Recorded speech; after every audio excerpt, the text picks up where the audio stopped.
Hi friends, welcome back to our channel. నేను మీ Rajesh.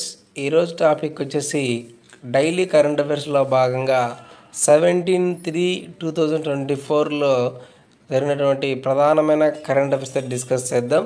So ఇక్కడ మనము ఈరోజు మన ఫస్ట్ టాపిక్ ఒకసారి అబ్జర్వ్ చేసినట్లయితే ఇక్కడ చూడండి, పాపులరైజింగ్ సైన్స్ గ్రామీణ విద్యార్థుల కోసం ఐఐటి మద్రాస్ ప్రత్యేక ప్రోగ్రామ్. ఓకేనా. సో గ్రామీణ విద్యార్థుల కోసం ఐఐటి మద్రాస్ అనేది ఒక పాపులరైజింగ్ సైన్స్ అనేటువంటి ప్రోగ్రామ్ని అయితే అందుబాటులో అయితే ఇచ్చిందనమాట. దీని యొక్క కంప్లీట్ ఇన్ఫర్మేషన్ అయితే ఒకసారి అబ్జర్వ్ చేద్దాం.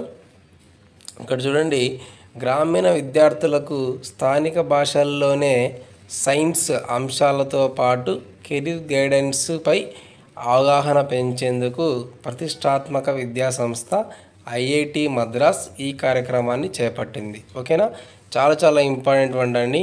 సో ఐఐటి మద్రాస్కి సంబంధించి ఓకే. సో ఇక్కడ ఇటీవల కాలంలో గ్రామీణ విద్యార్థుల కోసం పాపులరైజింగ్ సైన్స్ ప్రోగ్రామ్ను ఎవరు ప్రారంభించారంటే ఐఐటి మద్రాస్ అని.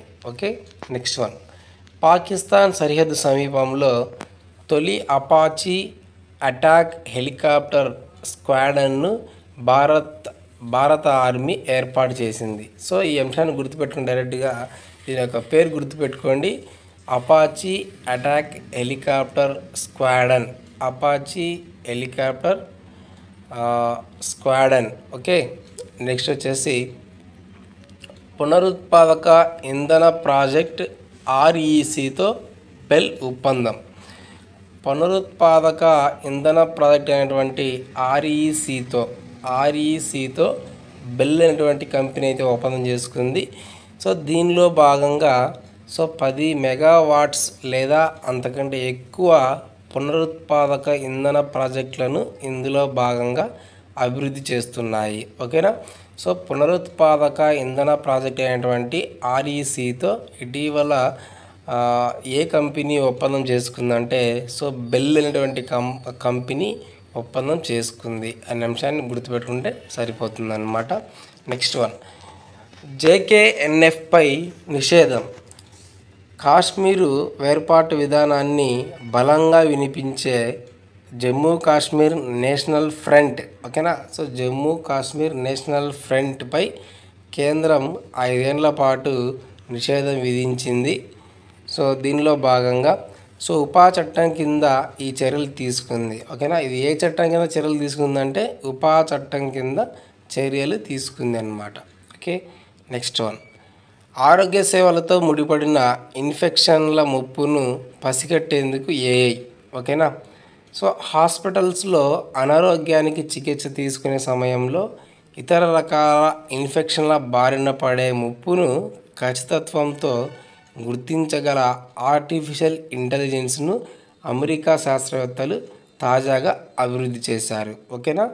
సో ఏ దేశం యొక్క శాస్త్రవేత్తలు అంటే అమెరికా దేశం యొక్క శాస్త్రవేత్తలు ఇటీవల కాలంలో అనారోగ్యానికి చికిత్స తీసుకునే సమయంలో ఇతర రకాల ఇన్ఫెక్షన్ల నుంచి వచ్చేటువంటి ముప్పును గుర్తించగల ఆర్టిఫిషియల్ ఇంటెలిజెన్స్. ఓకేనా. ఈ ఇటీవల కాలంలో ఆర్టిఫిషియల్ ఇంటెలిజెన్స్ అని చాలా బాగా మెరుగుపడుతుంది. ఈ అంశాన్ని కూడా గుర్తుపెట్టుకోండి.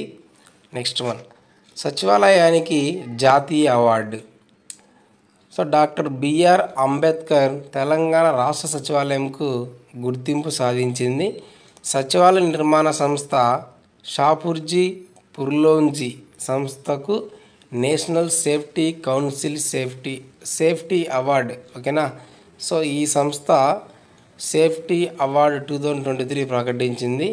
ఇది దేశవ్యాప్తంగా అత్యుత్తమ భద్రతా ప్రమాణాలు పాటించిన బృహత్ భవనంగా పేరు పొందింది. ఏందయ్యా అంటే తెలంగాణలో ఉన్నటువంటి సచివాలయం డాక్టర్ బిఆర్ అంబేద్కర్ బృహత సచివాలయము ఇటీవల కాలంలో సేఫ్టీ అవార్డు 2023 అయితే పొందిందనమాట. ఓకేనా, national safety council. Okay, next one, జాతీయ పురస్కారాలను అందుకున్న సజ్జనార్.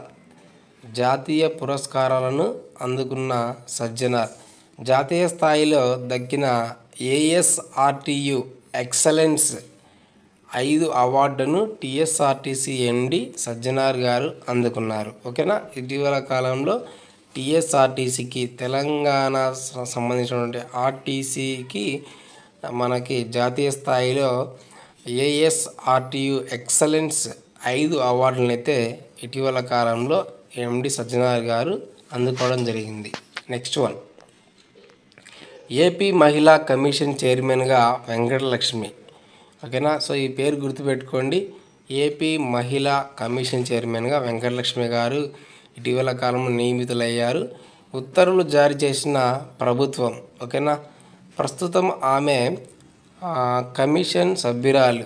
సో ఆమె దీనికంటే ముందు ఆమె కమిషన్లో సభ్యురాలుగా ఉన్నారు. ఇటీవల కాలంలో ఆమె ఏపీ మహిళా కమిషన్ చైర్మన్గా వెంకటలక్ష్మి గారు నియమితులయ్యారు. ఈ అంశాన్ని గుర్తుపెట్టుకోండి.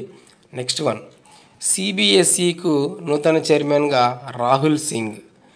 ఇతను నిధి చిబ్బర్ గారి స్థానంలో వచ్చారు. ఓకేనా.